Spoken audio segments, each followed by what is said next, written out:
કહેવાય છે વાંચનથી જ્ઞાન વધતું હોય છે અને જ્ઞાનથી કદાચ તમારી કેરિયર એટલે કે વ્યવસાયિક રીતે આગળ પણ વધી શકે.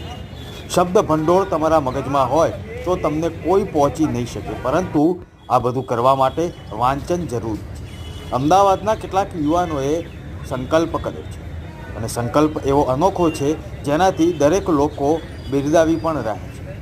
દ્રશ્યોમાં જોઈ શકો છો તેમ એક નાનું બોક્સ બનાવવામાં આવ્યું છે અને તેમાં આ યુવાનો પુસ્તક મૂકી રહ્યા છે.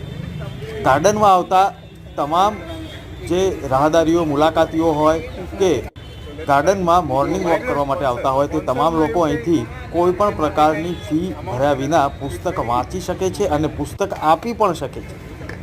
પરિમલ ગાર્ડન, લો ગાર્ડન અને પ્રહલાદનગરમાં આ પ્રકારના મિની લાઇબ્રેરીના બોક્સ જોવા મળે તો નવાઈ ન પામતા લાભ લઈ.